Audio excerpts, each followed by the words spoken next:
ಮುಪ್ಪಿನ ಷಡಕ್ಷರಿಯಿಂದ ಹಿಡಿದು ಈಗಿನ ಕಾಲಘಟ್ಟದಲ್ಲಿರೋ ನೂರಾರು ಪ್ರತಿಭಾನ್ವಿತರು ಸಮಕಾಲೀನರಲ್ಲೇ ಇದ್ದಾರೆ. ಮಜ್ಜಿಪುರದಲ್ಲಿ ಒಬ್ಬ ನಿರ್ದೇಶಕ ಚೇತನ್ ಅಂತ ಇದ್ದಾನೆ, ತುಂಬ ಪ್ರತಿಭಾವಂತರಿದ್ದಾರೆ. ನಮ್ಮನ್ನು ನಾವು ತೆರೆಕೊಳ್ಳುವ ಗುರುತಿಸಿಕೊಳ್ಳುವಿಕೆಯ ಇದು ಕಾರ್ಯಕ್ಷಮತೆ ಕಮ್ಮಿ ಆಗಿದೆ ಅಂತ ಅಷ್ಟೇ ನನ್ನ ಭಾವನೆ.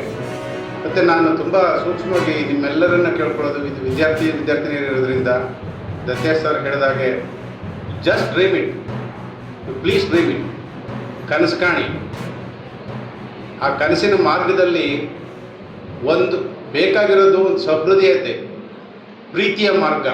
ಆ ಪ್ರೀತಿಯ ಮಾರ್ಗವನ್ನು ನಾನು ಕಂಡುಕೊಂಡಿರೋದು ಬುದ್ಧ ಬಸವ ಅವರಿಬ್ಬರಿಂದನೇ.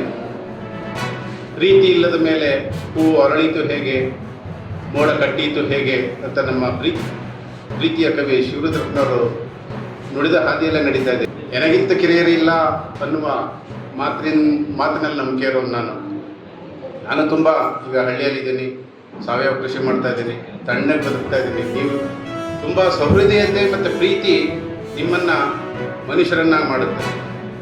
ಅಪಾರ ಮಾನವೀಯ ಕಾಳಜಿಯುಳ್ಳ ಮನುಷ್ಯರಾದರೆ ನಮ್ಮ ಬದುಕು ಸಾರ್ಥಕ ಪಡ್ಕೊಳ್ಳುತ್ತೆ ಅನ್ನೋದಷ್ಟೇ ನನ್ನ ಭಾವನೆ.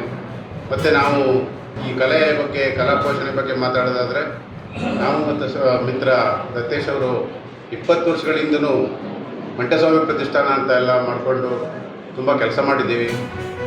ಒಂದು ಕಲಾ ಶಾಲೆಯನ್ನು ತರೆದಿದ್ವಿ ಗೊಪ್ಪೆಗೊಂಡಪುರದಲ್ಲಿ. ಈ ನಡೆದಾಡುವ ಮಾಂತ್ರಿಕರು ಇವರು, ನೀಲುಗಾರರು ಅಂದರೆ ಸಾಮಾನ್ಯರಲ್ಲ.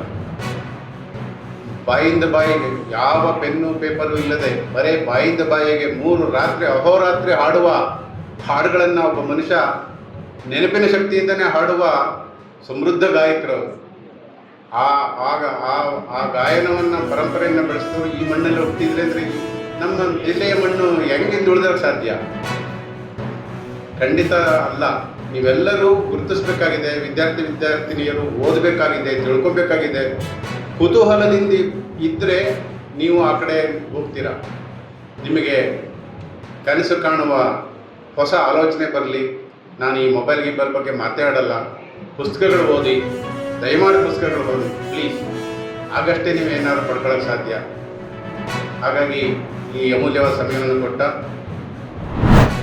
ಇಡೀ ರಾಜ್ಯಾದ್ಯಂತ ಅವರು ಹೋಗಿ ಯುವಕರಲ್ಲಿ ಅರಿವು ಮೂಡಿಸ್ತಕ್ಕಂಥ ಕೆಲಸ ಮಾಡ್ತಿದ್ದಾರಲ್ಲ, ಇದು ಬಹಳ ಹೆಮ್ಮೆಯ ವಿಷಯ ಅಂತ ಹೇಳಿ ನಾನು ಭಾವಿಸ್ತೇನೆ. ಅವ್ರಿಗೆ ನಿಜವಾಗ್ಲೂ ಒಂದು ಜೋರಾದ ಒಂದು ಚಪ್ಪಾಳೆ ಬರಲಿ ಅಂತ ಹೇಳಿ ನಾನು ಆಶಿಸ್ತೇನೆ. ಯಾಕೆಂದರೆ ಇವತ್ತು ಅವರು ಯಾಕೆ ಅಂತಂದರೆ, ಅವರು ಈ ಒಂದು ಪ್ರದೇಶದಲ್ಲಿ ಅಂದರೆ ಚಿಕ್ಕಲ್ಲೂರು ಸಿದ್ದಪ್ಪಾಜಿ ದರೆಗೆ ದೊಡ್ಡ ಸಿದ್ದಪ್ಪಾಜಿ ಒಂದು ಸನ್ನಿಧಿಯಲ್ಲಿ ಹುಟ್ಟಿ ಮತ್ತು ಇಡೀ ರಾಜ್ಯಾದ್ಯಂತ ನಮ್ಮ ಜನಪರ ಮತ್ತು ಜನ ಸಾಹಿತ್ಯ ಮತ್ತು ಜನಪದದ ಒಟ್ಟಾರೆ ಈ ನಾಡು ನುಡಿ ಮತ್ತು ಸಂಸ್ಕೃತಿಯನ್ನು ತಗೊಂಡು ಹೋಗ್ತಿದ್ದಾರಲ್ಲ, ಇದು ಬಹಳ ಒಂದು ಒಳ್ಳೆಯ ವಿಚಾರ. ಯುವಕರಲ್ಲಿ ಅರಿವು ಮೂಡಿಸ್ತಕ್ಕಂಥ ಒಳ್ಳೆಯ ವಿಚಾರ. ಅದೇ ರೀತಿ ಸಾಧಕರ ಬಗ್ಗೆನೂ ಸಾಕಷ್ಟು ನೀವು ಯುವಕರಲ್ಲಿ ಅರಿವು ಮೂಡಿಸ್ತಕ್ಕಂಥ ಕೆಲಸ ಆಗಲಿ ಅಂತ ಹೇಳಿ ನಾನು ಆಶಿಸ್ತೇನೆ. ಬಹುಶಃ ನೀವೆಲ್ಲ ಇವತ್ತೇನು ನಾವೆಲ್ಲ ಪವಾಡ ಪುರುಷರ ಒಂದು ಸನ್ನಿಧಿ ಅಂದರೆ ಒಂದು ಪವಿತ್ರ ಸ್ಥಳದಲ್ಲಿ ನಾವಿದ್ದೀವಿ. ನಾವೆಲ್ಲರೂ ಏನಾದರೂ ಒಂದು ಸಾಧಿಸ್ಬೇಕಂತ ಒಂದು ಗುರಿ ಇಟ್ಕೊಂಡು ನೀವು ಹೊರಟಾಗ ಮಾತ್ರ ನೀವು ಸಾಧಿಸ್ಲಿಕ್ಕೆ ಸಾಧ್ಯ ಅಂತ ಮತ್ತೊಮ್ಮೆ ಹೇಳ್ತಾ, ಇವತ್ತೇನು ನಾನು ಹೇಳಿದ್ನಲ್ಲ, ಇವತ್ತು ಬಹುಶಃ ನಾನು ಸಿಂಗನಲ್ಲೂರು ಗ್ರಾಮನ ಒಂದು ಕಲೆಯ ಉಗಮ ಸ್ಥಾನ ಆಗಲಿ ಅಂತ ಹೇಳಿದೆ. ಯಾಕಂದರೆ ಅದಕ್ಕೊಂದು ಡಾಕ್ಟರ್ ರಾಜ್ಕುಮಾರ್ ಮತ್ತು ಅವ್ರ ತಂದೆ ಅವರೆಲ್ಲರೂ ಒಂದು ಕಲಾ ಪೋಷಕರು ಪರಂಪರೆಯಿಂದ. ಯಾಕೆ ಅದು ಒಂದು ಆ ರೀತಿ ಒಂದು ಮಾರ್ಪಡಬಾರ್ದು? ಯಾಕೆಂದರೆ ಏನೋ ಒಂದು ವೈಬ್ರೇಷನ್ ಇದೆ ಸರ್, ಎಲ್ಲೋ ಒಂದು ಖಂಡಿತ ಅದು ನಾವು ಹೇಳಲಿಕ್ಕೆ ಅದು ಇನ್ನೂ ಗೊತ್ತಿಲ್ಲ. ಬಟ್ ಅದು ಮುಂದಿನ ದಿನಗಳಲ್ಲಿ ಬಹುಶಃ ಕ್ಯಾಬಿನೆಟಲ್ಲಿ ಆ ಒಂದು ಪ್ರಸ್ತಾವನೆ ನಾನು ತಂದು ಇಲ್ಲಿ ಆಗಲೇಬೇಕಂತೇಳಿ ನಾನು ಆಶಿಸ್ತಾ ಇದ್ದೀನಿ. ಯಾಕೆಂದರೆ ಮುಂದಿನ ಪೀಳಿಗೆಗೆ ಡಾಕ್ಟರ್ ರಾಜ್ಕುಮಾರ್ ಅವರ ಒಟ್ಟಾರೆ ಅವರ ಜರ್ನಿ ಏನಿದೆ, ಹುಟ್ಟಿನಿಂದ ಅವರ ಒಂದು ಕೊನೆಯ ಒಂದು ಕಾಲಘಟ್ಟದವರೆಗೂ ಅವರು ಏನು ಯಾವ ರೀತಿ ಅವರ ಬದುಕನ್ನು ಸಾಧಿಸಿದ್ರು ಮತ್ತು ಅವರ ಸಿನಿಮಾಗಳು ನಮಗೆಲ್ಲನೂ ಪ್ರೇರಣೆ.